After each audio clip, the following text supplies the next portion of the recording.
80년대에 한참 한국 교회가 성장할 때에 사람들은 예수님을 믿으면 집안이 잘 된다 하는 그런 이야기를 많이 했습니다. 그리고 또 살아가는 데도 만사형통이다 하는 말도 많이 했습니다. 실제로 예수님을 믿고 잘 된 사람들이 참 많이 있었습니다. 그런데 사실 이것은 진리는 아니었습니다. 여러분들도 아마 많이 느낄 겁니다. 예수님을 믿으면 하나님이 도와주셔서 정말 잘 될 줄 알았는데 이상하게 달라진 것은 별로 없다는 생각이 들 것입니다.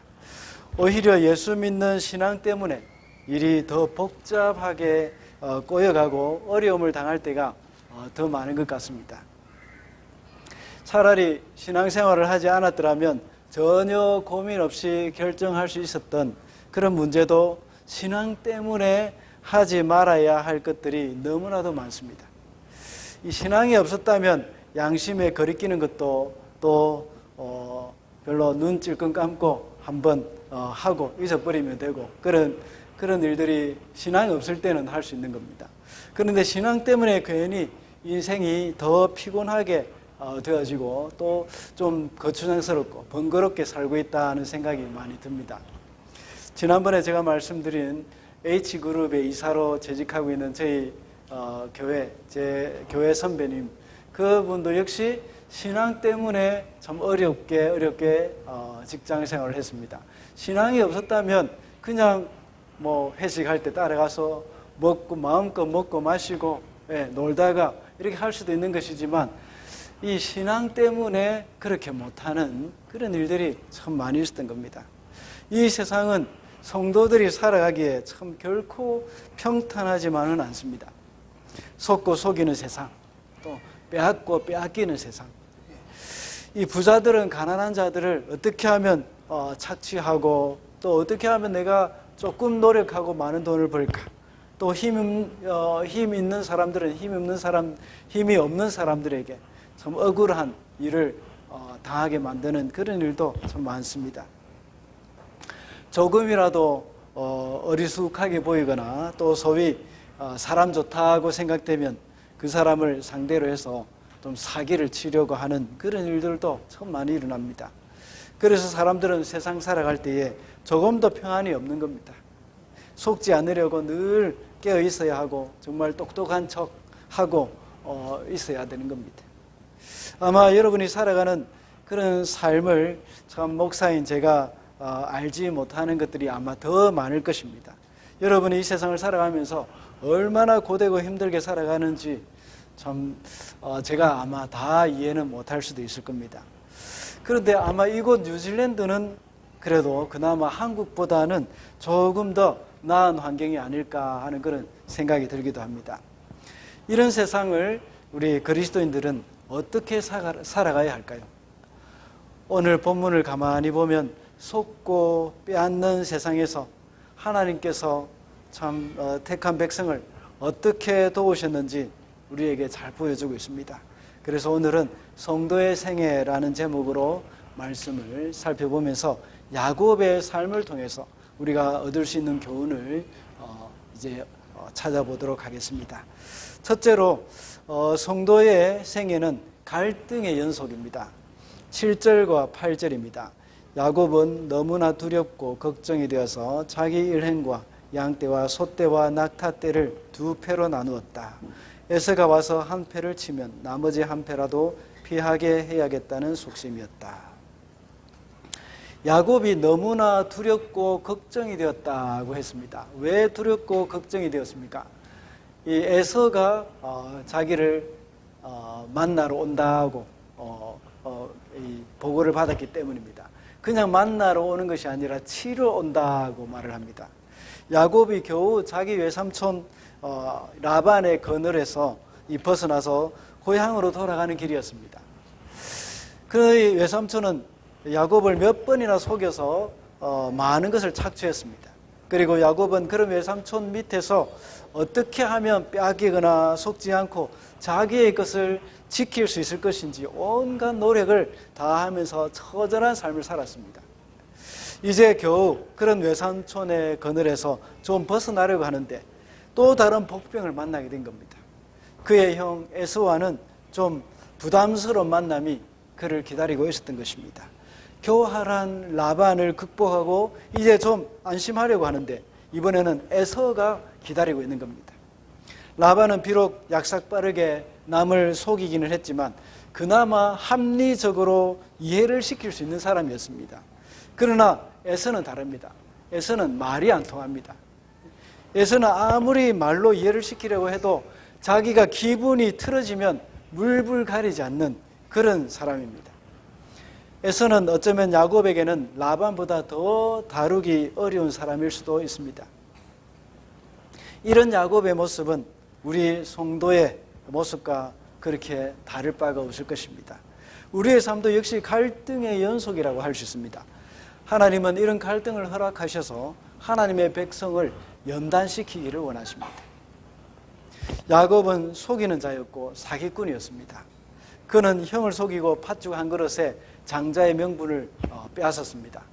그리고 아버지를 속이고 형에게 기도해야 할 축복 기도를 자기가 받아버렸습니다. 그리고는 목숨을 부지하기 위해서 외갓집으로 도망쳤던 것이죠.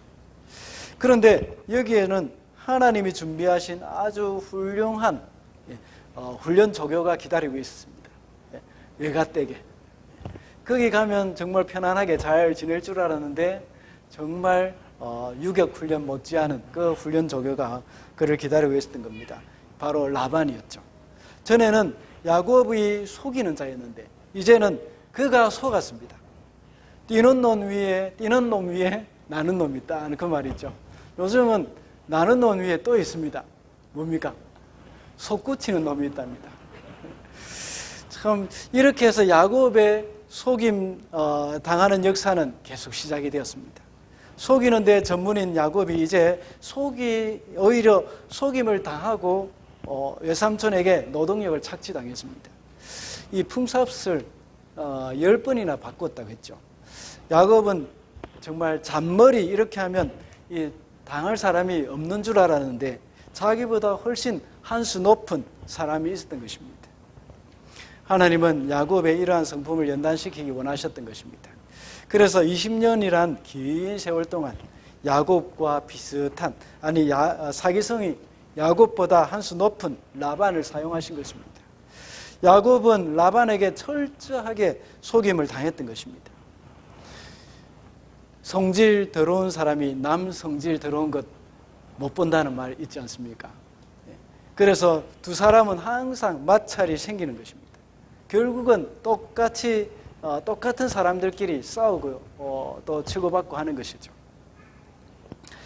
왜냐하면 하나님이 그 사람을 맞설 수 있는 사람은 그 사람과 똑같은 사람밖에 없다는 것을 아시기 때문입니다. 그래서 똑같은 사람을 붙여서 서로 연단시키는 겁니다. 여러분이 살아가면서 저 사람은 좀 없어졌으면 좋겠다고 생각되는 사람 혹시 있습니까? 상대방에게서 나의 못난 모습을 발견할 때 그 사람을 참 용납하지 못하는 사람들이 있을 것입니다. 그럴 때 하나님이 그 사람을 나에게 붙여주셔서 나를 연단하기를 원하신다는 것을 우리는 알아야 합니다. 그런데 야곱이 이런 라반을 이제 마침내 벗어났습니다. 얼마나 지긋지긋했겠습니까? 아마 하나님이 보시기에 야곱의 그 자기의 속이는 그 성품은 어느 정도 고쳐졌을 것 같았습니다. 그런데 이제 한숨 돌리는 사이도 없이 하나님은 곧바로 에서를 등장시키십니다. 야곱은 라반과는 달리 형 에서 앞에서만 서면 한없이 작아지는 그런 느낌이 있었을 것입니다. 야곱에게 있어서 에서는 정말 극복할 수 없는 존재였습니다. 모든 부분에 있어서 야곱과는 비교할 수 없는 능력자였습니다. 이 남자다운 성격 있지 않습니까? 그리고 최고의 사냥꾼이었습니다. 만능 스포츠맨이었습니다. 정식으로 형과 겨루면 결코 이길 수 없었습니다.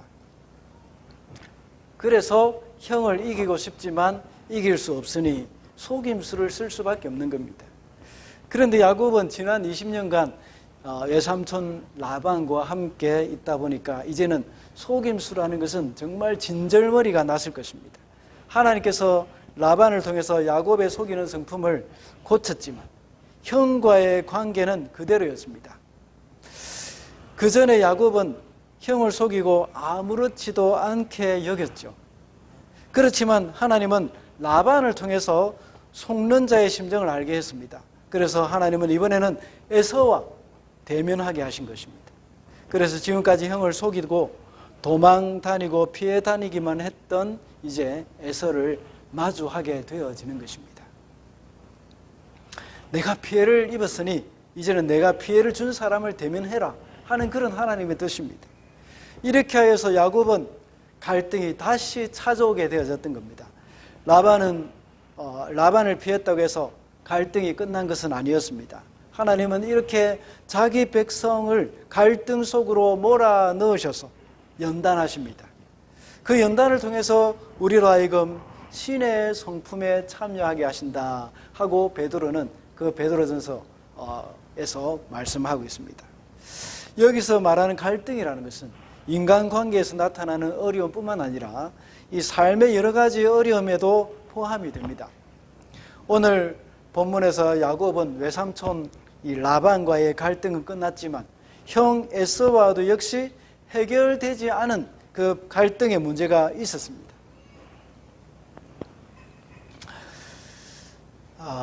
여러분이 지금 어떤 갈등 가운데 있다고 여겨지십니까?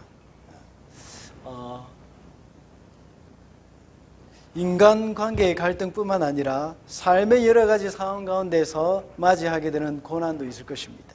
그 갈등과 고난이 올 때에 하나님이 나를 연단하셔서 우리의 성품을 다듬는다고 생각하시면 됩니다. 지난 특별 새벽기도 때 말씀드린 적이 있습니다. 하나님께서는 다윗을 연단시키기 위해서 고난이라는 도구를 사용하셨다고 했습니다. 그 고난을 잘 이겨내기 위해서 어떻게 해야 하는지는 다음 페이지에서 잘 설명하고 있습니다. 미리 제가 넘겨드렸습니다. 둘째로 성도의 생애는 하나님만 바라보게 되어 있습니다. 9절 말씀입니다. 야곱은 미리 기도를 드렸다. 할아버지 아브라함을 보살펴 주신 하나님, 아버지 이삭을 보살펴 주신 하나님, 고향 친족에게로 돌아가면 은혜를 베푸시겠다고 저에게 약속하신 주님. 오늘 본문 9절부터 12절까지는 야곱의 기도입니다. 형 에서가 400명의 군사를 데리고 온다는 소식을 듣고 야곱은 하나님께 기도했습니다. 야곱은 계속되는 갈등 속에서 하나님께 기도했던 것입니다. 이와 같이 우리도 고난이 계속되고 어려운 가운데 있을 때에 또 갈등이 계속 일어나고 있을 때에 하나님만 바라보아야 한다는 겁니다. 하나님께서는 우리로 하여금 하나님만 바라보게 하기 위해서 우리에게 여러 가지 갈등과 어려움을 주시는 경우가 참 많이 있습니다. 그래서 우리 인생은 하나님만 바라보게 되어 있는 것입니다. 야곱은 그의 생애에서 이렇게 진지하게 하나님께 기도한 것은 처음일 것입니다. 오늘 본문에 나타나는 야곱의 기도는 아주 모범적인 기도입니다. 방금 읽은 9절에서 야곱은 하나님의 약속의 말씀을 생각하면서 기도했습니다. 그리고 10절과 11절 말씀은 자기가 마주한 그 상황에 대해서 하나님 앞에 솔직한 심정을 하나님께 토해내었습니다. 그리고 또다시 12절에서는 하나님이 그에게 약속하신 말씀을 생각하면서 기도하고 있습니다. 이렇게 그의 기도는 하나님의 언약을 기억하면서 솔직한 그의 심정을 고백하는 그런 기도였습니다. 지난 특별 새벽기도 중에 훈련에 대해서 말씀을 전할 때에 다윗은 고난을 통하여 그의 성품이 다듬어졌다고 했습니다. 그 고난 중에 다윗은 하나님의 말씀과 기도를 통해서 그것을 극복해 나갔다고 했습니다. 오늘 본문에 나타나는 야곱도 동일했습니다. 물론 야곱 시대에는 성경이 없었습니다. 그러나 야곱은 절체절명의 순간에 말씀과 기도 앞에 섰습니다. 어떤 말씀이었습니까? 하나님께서 야곱에게 약속하신 그 말씀입니다. 야곱이 하나님의 약속의 말씀으로 기도했고 기도로 자신의 형편을 하나님께 아뢰었습니다. 방금 읽은 9절에서 말하는 내용은 하나님이 창세기 31장 3절에서 약속하신 말씀으로 기도한 내용입니다. 12절의 기도 내용도 역시 창세기 28장에서 야곱이 베델에서 돌을 베개하고 자고 있을 때에 하나님께서 꿈에 나타나셔서 말씀하신 그 약속의 말씀을 가지고 기도했던 것입니다. 성경에 나오는 믿음의 사람들은 모두가 다 하나님께 기도할 때에 말씀을 가지고 기도했습니다. 그럴 때 하나님께서는 그 기도를 들어주셨습니다.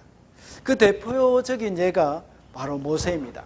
모세는 이스라엘 백성들을 이끌고 출애굽했죠. 이집트에서 나와서 광야로 들어가서 시내산에 이르렀습니다.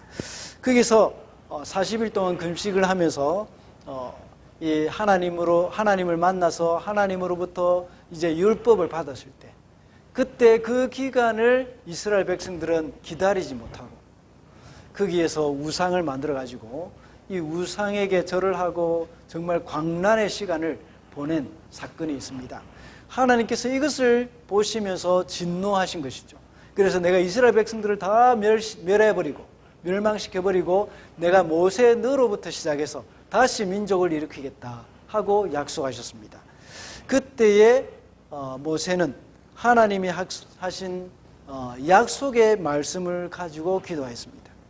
하나님 잘 생각하셨습니다 하고 이렇게 기도했던 것이 아니라, 하나님 그러시면 안 되죠. 하나님이 그 전에 아브라함과 이삭과 야곱에게 약속하신 그 약속이 있지 않습니까? 하고 말하면서 출애굽기 32장 13절의 말씀과 같이 기도합니다.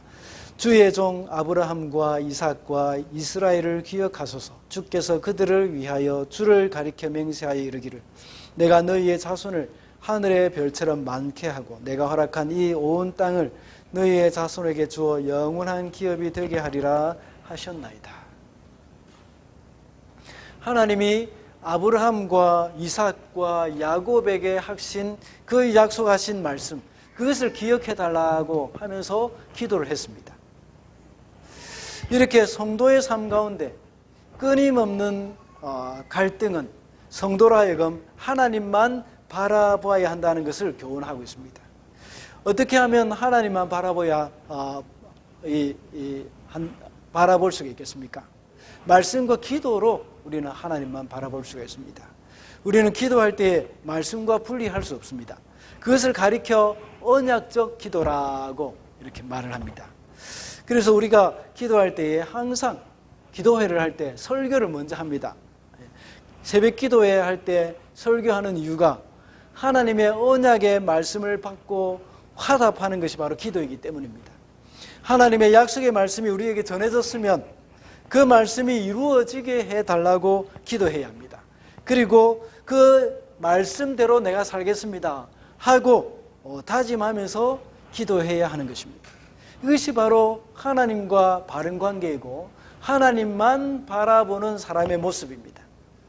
우리에게 일어나는 모든 일들은 이 사람에게 아뢰기보다는 하나님께 아뢰면서 주님의 도움을 구하며 살아야 합니다.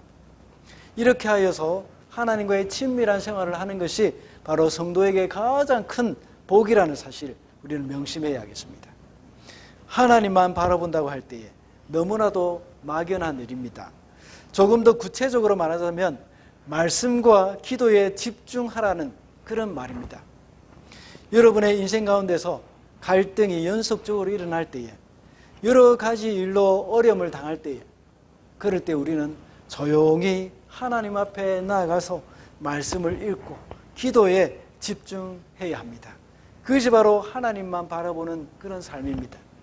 그래서 작년에도 아까 우리 장로님께서 광고를 하셨던 것처럼 작년에도 성경 읽기표를 나눠드렸지만 올해도 역시 성경 읽기표를 한 장씩 가져가서 성경 읽기에 힘쓰시기 바랍니다. 그리고 지난 특별 새벽기도 주간에 많은 분들이 참여하셨습니다. 그 마음을 계속해서 이제 가지고 힘써서 올 한 해 말씀과 기도에 힘쓰시기 바랍니다. 그래서 올 한 해 하나님과 동행하면서 더욱더 성숙한 성품을 다듬어 가시는 저와 여러분이 되시기를 바랍니다. 마지막으로 성도의 생애는 하나님의 보호 아래에 있습니다. 1절과 2절입니다.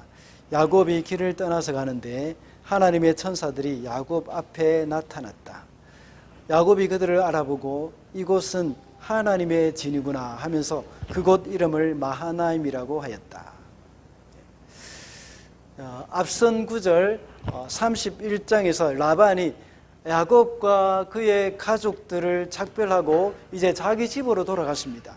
그리고 야곱이 길을 떠나서 길을 떠날 때에 하나님의 천사들이 야곱 앞에 나타났습니다. 야곱은 그 천사를 알아봤습니다. 그리고 그곳 이름을 마하나임, 다시 말하자면 두 그룹, 그러니까 다시 말하면 두 그룹의 천사 군대들, 이런 말입니다. 두 진영.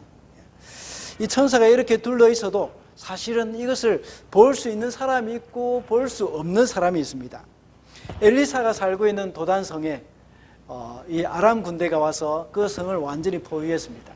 그럴 때에 엘리사는 그 성 포위하고 있는 아람 군사 뒤에 천사들이 그것을 포위하고 있는 것을 이 엘리사는 보고 있었습니다. 그런데 엘리사의 종 게하시는 그것을 보지 못했죠. 그래서 하나님 앞에 엘리사가 기도했습니다.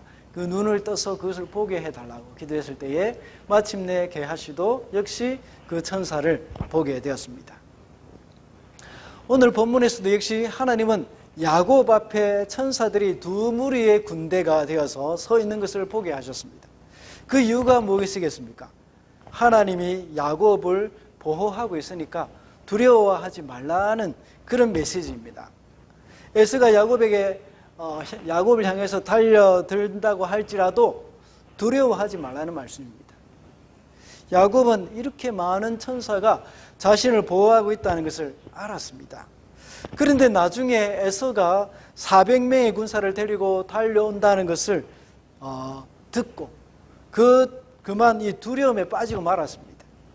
하나님이 보여주신 천사보다 에서의 군대에 더 집착해 있는 중에 그럴 때에 두려움에 빠지게 되는 겁니다. 하나님은 굳이 천사를 보여주시지 않으셔도 됩니다. 그렇지만 야곱이 이렇게 두려워할 것을 알고 계셨기 때문에 이렇게 야곱의 눈을 뜨게 하셔서 천사를 보게 하신 것입니다. 그래서 천사가 우리 눈에 보이지 않더라도, 나타나지 않는다고 하더라도 하나님은 우리를 보호하고 계신다는 것을 우리는 기억해야 합니다. 창세기 31장에 보면 야곱이 고백하는 것을 볼 때에 우리가 알 수 있습니다. 외삼촌 라반은 야곱을 쫓아왔습니다. 그러나 하나님께서 밤에 라반에게 나타나셔서 야곱에게 선악간에 어떤 말도 하지 마라 하고 말씀하셨습니다. 그래서 야곱은 창세기 31장 7절에서 말씀하고 있는데 하나님이 그를 막아서 나를 해치지 못하게 하셨으며 라고 고백을 합니다. 야곱은 이때는 하나님께서 라반에게 나타났는지 나타나지 않는지 직접 보지는 않았습니다. 그러나 하나님이 그렇게 하셨다는 것을 라반을 통해서 그는 알게 되어졌던 것이죠.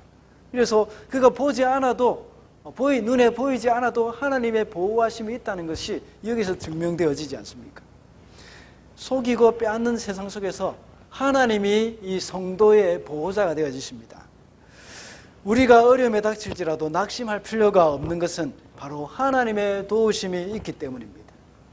성도의 생애를 볼 때에 갈등의 연속이고 고난의 연속인 것 같지만 그 일을 통해서 우리가 하나님께 더 가까이 나아가는 유익이 있다고 했습니다. 하나님의 약속의 말씀보다 어려운 상황이나 고난 그리고 갈등에 집중할 때에 우리는 두려움에 빠질 수밖에 없습니다. 우리는 그 두려움을 물리치기 위해서 우리를 도우시는 그 하나님의 말씀, 약속의 그 말씀에 더 집중해야 하고 그 하나님의 말씀을 더 크게 보아야 하는 겁니다. 만약 우리가 두려워하게 된다면 아무것도 할 수가 없습니다. 하나님이 보여주신 천사보다 종이 보고하는 그 에서의 400명의 군사, 거기에 더 집중해 버릴 때는 두려움에 사로잡히게 됩니다. 야곱은 400이라는 숫자에 붙들려 버렸습니다. 완전히 기겁을 해버렸습니다. 만약에 야곱의 종이 보고할 때에 당신의 형 에서가 지금 당신을 만나러 달려오고 있습니다 라는 보고만 들었다면 야곱이 이렇게 두려워했겠는가 하는 생각을 해볼 수 있습니다. 에서가 데리고 오는 400명이라는 그 숫자 때문에 야곱은 큰 두려움에 빠져버렸습니다. 세상은 숫자를 아주 좋아하는 것 같습니다. 특히 세상에 많은 영향을 받는 성인들은 이 숫자에 굉장히 민감합니다. 그래서 날마다 코로나 확진자의 숫자를 체크하지 않습니까? 대통령 선거가 다가오면 항상 지지율의 그 숫자를 굉장히 신경 씁니다. 제가 한번 말씀드린 적이 있는 것 같습니다. 생텍쥐베리 혹시 여러분 아시죠? 이 사람이 지은 어린 왕자라는 책을 보면 별의 이름이 숫자로 되어 있습니다. 이 책에 나오는 어린 왕자도 역시 B-612호라는 그 별에서 왔습니다. 어린 왕자라는 이 책은 어른을 위한 동화입니다. 그래서 어른들이 좋아하는 그 숫자를 넣어놨습니다. 거기도 보면 어린 왕자 책에 한 구절 나와 있는데 보면 어른들은 숫자를 좋아해 하고 이렇게 적어놨습니다. 숫자를 좋아하는 어른들을 배려하기 위해서 별 이름도 숫자로 만들어 놓은 겁니다. 우리 혹시 여러분들의 자녀들이 여러분들 자녀들의 친구집에 가서 놀다가 와서 하는 말을 들어봤는지 모르겠습니다. 아빠 우리 친구 집에 갔는데 집이 너무 근사하고 좋았어. 이 가든에는 빨간 장미, 노란 장미가 가득 피어 있고 그리고 또 지붕도 뾰족 지붕이고 2층 집으로 되어 있어. 와, 너무 멋있어. 이렇게 이야기하면 사실은 부모님들은 잘 모릅니다. 부모님들은 어떻게 해줘야 잘 압니까? 몇 스퀘어 미터짜리 집이다 하면 잘 압니다. 그리고 방이 몇 개다 이러면 또 잘 알고 또 화장실 몇 개다 이러면 아주 잘 이해를 합니다. 그런데 어린아이들이 그렇게 이야기하면 잘 모릅니다. 참 이렇게 사람들은 어른들은 이 숫자에 민감하고 참 인간의 숫자나 대차 대조표 여기에 민감하지만 하나님의 약속의 말씀에 우리는 성도들은 더 이렇게 무게를 두어야 합니다. 우리 오늘 본문에 나오는 야곱은 400명이라는 그 숫자에 기가 질려버렸습니다. 물론 그 두려움으로 그는 하나님께 기도하며 간구하는 이유가 된 것은 정말 다행한 일입니다. 성도의 생애 가운데 하나님이 보호자가 되어주신다는 그런 사실을 잊어서는 안 되겠습니다. 비록 코로나가 창궐하고 우리 환경과 여건이 너무나 암울하고 마치 400명의 에서의 군대처럼 보일지라도 거기에 주눅들거나 두려워해서는 안 됩니다. 두려움은 하나님이 주신 것이 아닙니다. 여러분이 결정을 내릴 때에는 내리는 것의 기준은 바로 두려움이 되어서는 안 됩니다.